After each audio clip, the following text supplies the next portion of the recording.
So today, on June 19th, the Iranians struck a hospital, and this comes actually 3 days after the Israelis struck a hospital in Iran. But I want to show you the contrast in the reaction from the mainstream media, the Israelis' reaction, and so on. So I'll play you a few clips from the Israelis themselves and what they're saying. This morning, an Iranian ballistic missile directly hit the Soroka hospital in Beersheba. This hospital serves over 1 million Israelis, including Bedouins, Jews, Christians, and Arabs alike. Iran targeting civilian centers with ballistic missiles is no surprise for us. They have been openly declaring their desire to destroy the state of Israel for decades now. These aren't just words. Over the past 6 days, Iran has launched over 450 ballistic missiles and hundreds of UAVs. This is exactly why we cannot and we will not allow this regime to obtain nuclear weapons or expand its missile arsenal. And so, we continue our operations, striking Iranian nuclear weapons facilities, missile launchers, and military sites. Iran targets civilians. We target an existential threat that endangers global security. And we will prevail. Thank you very much. Yeah, I mean, he's kind of laying it on a bit thick, don't you think? This whole, they're an existential, imminent threat, blah, blah, blah. He pulled out the whole neocon vocabulary. Listen, if that's your criteria, that bombing a hospital makes you an imminent global threat and you need to be handled or dealt with, well, by your own logic then, when Israel has... Shall I read the list of hospitals? How many hospitals have they taken out in Gaza? Christ, it was a long list. I don't know if we'll even find it now. But I think it's 94% of the hospitals or something like that. I have it here. So, Al-Ahli Hospital, Indonesian Hospital, European Hospital, Shifa Hospital, all of them. I mean, they've left literally... They're not just attacked the hospitals, they've kidnapped medical staff and even raped some of them to death, like Dr. Adnan al-Bursh. So, if that is the criteria, and... I mean, yeah, it's a fair enough assessment, I suppose. Targeting hospitals is kind of messed up. But he's trying to link that with... I mean, look, let me put this another way. If you spent the last year and a half bombing hospitals and murdering medical staff and raping them to death, it's going to be a bit difficult to garner sympathy, even if someone actually struck your hospitals on purpose. And I don't know if that's the case. And remember that with Gaza, they always said, well, there's a facility underground, or Hamas are using it as, a base of operations, or they have a complex underneath, and they pull out these like James Bond neoconservative cartoons that Donald Rumsfeld probably drew. And, the Iranians kind of hit them with the same argument today and said, well, there was a military installation next to it and we didn't mean to hit it. I don't know if they did that on purpose, if that was like kind of, just trying to be cheeky and use, or basically give the Israelis a taste of their own medicine, or use the same kind of rhetoric and actions against them. But yeah, that's what they said, and that sounds very similar to what the Israelis say. And honestly, I don't know if that's true or not, but that's what happened. And I'll show you also another clip from the Israelis. So, by the way, here's a couple of statements just before I go to Avichai. This is the sports minister. He said that only the most vile people on earth can fire, Israeli sports minister, right? Only the most vile people on earth can fire missiles at civilians lying in hospital beds. You don't say. You don't say. Well, I think Gaza would like a word. Here's Avichai, who's the Arabic IDF spokesperson, and let's take a look at what he had to say. بجملة شعب إسرائيل حي. إيران قصفت مستشفى سوروكا في مدينة بئر السبع صباح اليوم. نحن نتحدث عن قاعدة عسكرية. شعب إسرائيل حي. إيران قصفت مستشفى سوروكا في مدينة. Yeah, so he's saying Iran struck the hospital of Soroka in Beersheba or Be'er Sab'a, and بئر السبع صباح اليوم. نحن نتحدث عن قاعدة عسكرية، بل عن أكبر مستشفى في جنوب إسرائيل. مستشفى يخدم مئات الآلاف، بينهم الآلاف من المواطنين العرب في النقب. Yeah, he's saying this is one of the biggest hospitals in Israel, biggest in the south. It serves hundreds of thousands of Israelis, including Arab Israelis, Arab citizens of Israel. مكان يعمل فيه أطباء وممرضون يهود وعرب جنبا إلى جنب. Muslims and Arabs side by side. right? He's like trying to make it out to be some rosy wonderland. لإنقاذ الأرواح. ومع ذلك كان هدف للصواريخ نظام دموي لا يفرق بين عسكري ومدني بين مقاتل ومريض. هذا هو. Yeah, and he's saying the Iranian rockets did not differentiate between civilian and you know, soldier and or you know, combatant. هو وجه النظام الإيراني الحقيقي، نظام مهزوم يرد على فشله بضرب المستشفيات. هذه ليست قوة، هذه وحشية. وأنتم Yeah, he's saying that's the real face of the Iranian regime. This is not strength, this is barbarism. أيها العرب تعرفون وحشيته أكثر من أي شعب آخر. Yeah, and he tries to go for the Sunni Shia sectarian shit, and he's like, and Arabs would know that better than anyone. You know, basically he's saying Arabs would know Iran's violence better than anyone. He's trying to stir sectarian strife. You know, he's like he's doing like a you know, he's trying to make a pass at you know, Syria or Iraq, whatever, you know, Saudi Arabia. You can pick the sectarian theater that you like. It's the same one, really. And Israel has had a huge hand in it, as has Britain and the United States. So yeah, he thinks he's he thinks he's very clever. Anyway, so yeah, and here's another statement I'll show you. This is from the from Katz, Israel Katz. Okay, so that's the defense minister. You know, they just basically give each other jobs and change posts. One day he'll be, you know, foreign minister, finance minister, and then foreign minister. It's like in the UK. It's just corrupt. Anyway, he said, so Israel Katz, the Israeli defense minister, said on today that Iran's supreme leader, Ali Khamenei, can no longer be allowed to exist. Okay, quote, can no longer be allowed to exist, unquote, after Soroka Hospital in southern Israel was hit.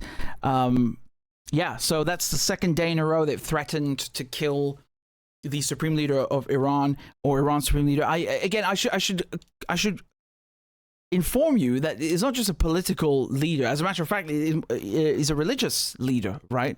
And he issued the fatwa, the decree against nuclear weapons. So this kind of threat is it's kind of like, if I can give you an analogy or draw a comparison somehow, it's like if you were to say, well, we're going to assassinate the Pope. You know, that's the best I can do to kind of draw a parallel between the two. It's really like saying, I'm going to murder the Pope. You know, and of course, the Israelis will tell you then, or some clever dick will tell you, well, no, that's not true, because the Pope doesn't make, you know, political decisions. Blah blah blah. It's kind of funny saying that about the Vatican, but you know, yes, the point is, yes, it's true. Khamenei is involved in political decision making. It's not, you know, but it's not like you know, the whole country depends on one person. And again, he has, whether you like it or not, he does have that religious authority.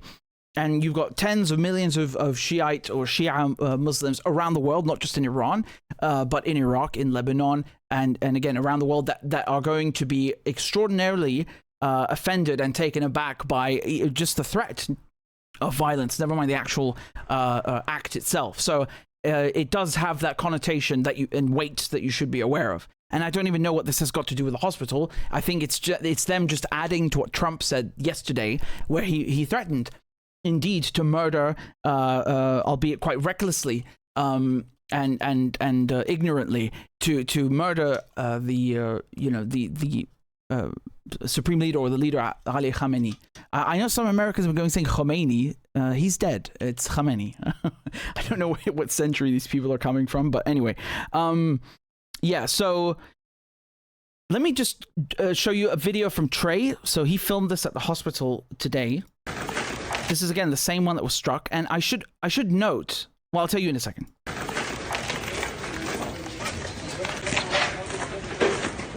main impact was that building right there. I don't know if you were able to see the roof. Yeah. Here's like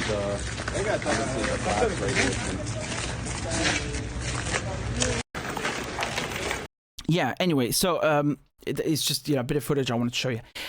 Now, my understanding, and correct me if I'm wrong, but I don't think I am, this hospital serves not just Bedouins or Israeli Arabs, or, you know, people who are living in the Negev, like Avichai, our friend, phrased it. As a matter of fact, this hospital treats IDF soldiers that have been in Gaza. Yes. So I think that is, again, I don't know if Iran actually struck the thing directly, if that was an accident or on purpose, if they're really just, it's tongue in cheek when they're saying, well, we didn't strike it, we were striking the thing next to it, which is what, Israel says when it hits Gaza or Gazan hospitals. I don't know. The point is it was struck, obviously, you can see. But regardless, I understood, and my understanding is that they treat IDF soldiers that have been in Gaza, given its proximity. That is very interesting, and that might explain why Iran have chosen it. Now, if they did really choose that as a target, obviously I have to tell you that's illegal against international law. You can't bomb hospitals, even if they belong to Imperial Japan or Nazi Germany or the Zionists. It's a hospital is a hospital. Otherwise, what's really the difference between you and an Israeli at the end of the day, right? But we're not talking about the legality now. I've given you the legality. I'm talking about the logic. Or like the choice, what informed the choice? Is it because they're treating IDF soldiers in there? I don't know. I don't know, but I thought I'd just share that with you. I think it's important. Now, I don't think this should be the main point of the segment. I think the main point should be the fact Israelis. I've seen Israelis this morning themselves. Again, I've no clue who they are. I just saw it on my feed, but these were going quite viral. I saw Israelis themselves conceding that they have no right to complain about Iran hitting one of their hospitals after what they've done in Gaza, which was kind of what public sentiment was dictating anyway.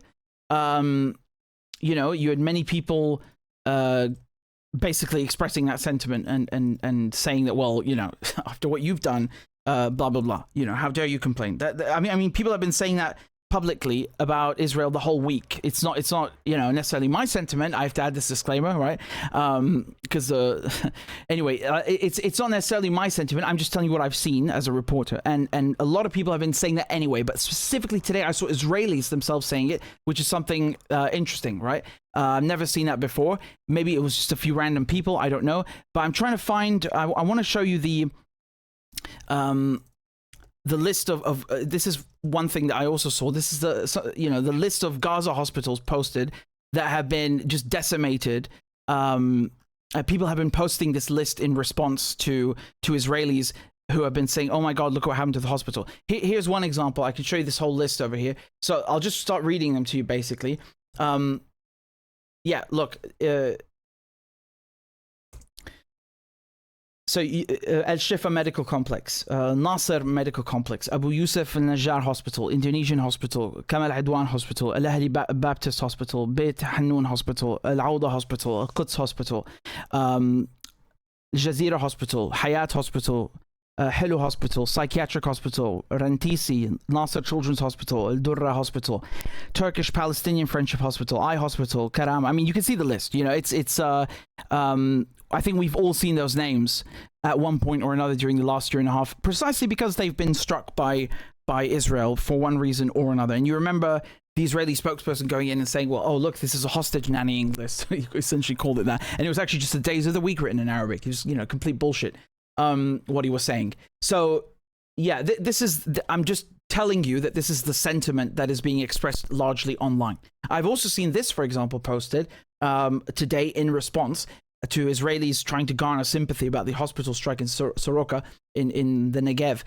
This is a testimony from Professor Mahmoud, who's talking to MPs in the UK about what victims he had treated in Gaza. Just take a look at the video. I was operating on one young girl one night who died not long afterwards, and I can't even begin to describe her injuries.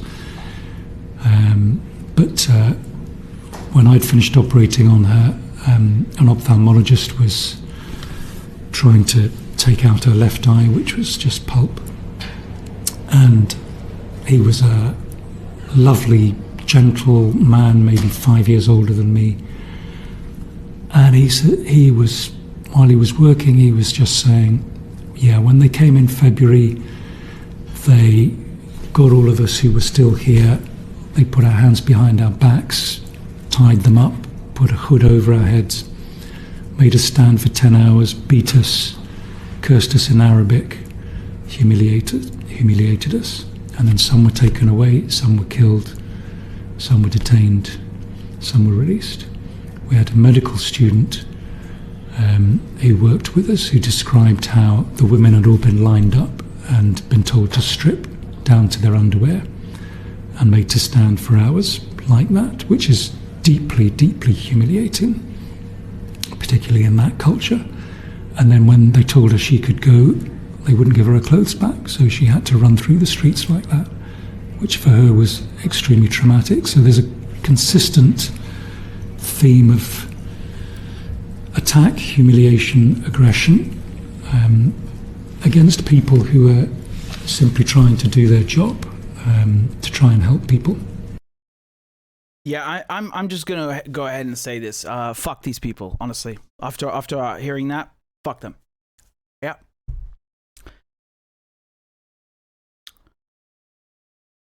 There's nothing else to say.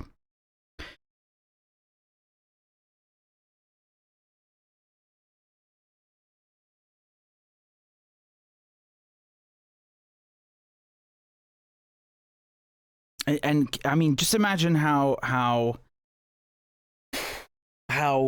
bankrupt, morally, ethically, legally, whatever.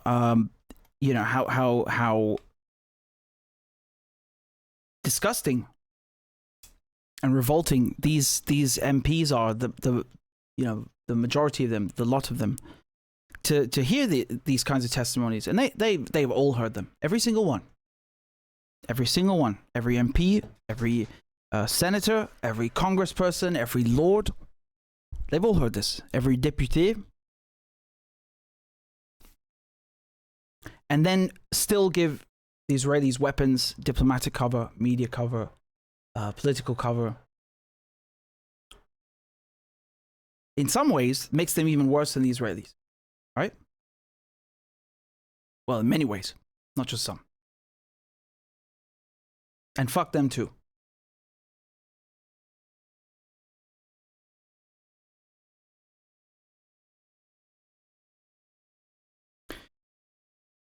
Here, you can listen to this rare bit of truth that was on the news, albeit it was on Al Jazeera. Unfortunately, I think we might have heard something on Sky similarly. Was it? I'll play both.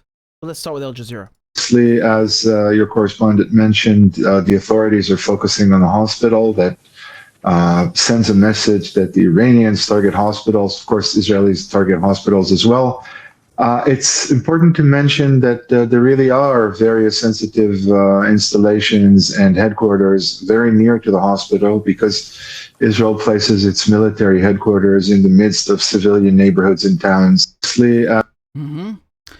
Right, that's what we've heard from Haaretz as well, from the Israeli paper, that Israel places its military headquarters on residential areas. And yet, apparently it's the, we keep hearing it's the Hamas, Hezbollah who do that. A bit weird, right? It's a bit hypocritical to keep justifying bombing hospitals by saying, well, they have troops in the hospitals. They're using those hospitals as bases, and then you do it. Bit weird. I mean, it would be bad just to do it in the first place, but then to be a hypocrite on top of it is, really taking the piss. And I think we might have heard the same bit of truth on Sky News for, a change.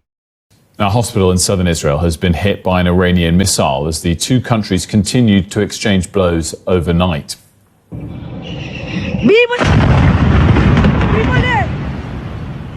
Israel's military claims the ballistic missile directly hit the Soroka hospital in Beersheba. Local emergency services say 2 people have been injured. It's believed that Iran was targeting the nearby IDF intelligence camp when the hospital was struck. Right. So you remember I showed you that clip from the 17th of June where the BBC were trying to justify, or shall we say, massage. They were trying to massage over Israel bombing a hospital. It wasn't. I said earlier it was in Tehran. Forgive me, it wasn't in Tehran. It was. Christ, we've really done a tour du horizon tonight with the region. I'll get it in just a second. Forgive me, but my broader point being that the Israelis had bombed a hospital in Iran, and the BBC tried to, massage it over by saying, well, there might have been a military target or some kind of launcher nearby, and which they always do, of course. They kind of just like drop that, try to plant that seed in your mind that, well, it was kind of justified, wasn't it? Because they kind of deserved it. So it's a bit surprising to see them even remotely suggest that, well, Iran wasn't maybe targeting a hospital. I don't know. I just found that kind of interesting as an anomaly, to hear that on Sky News of all places. So just give me a second. What was the name of not the name, the location of the hospital on June 17th? It was, give me a second. I'm going to find it for you. I like to be as factual as possible. And of course, the news is flooded with the one about Israel. But yeah, in any case, actually, I have it here. Yeah.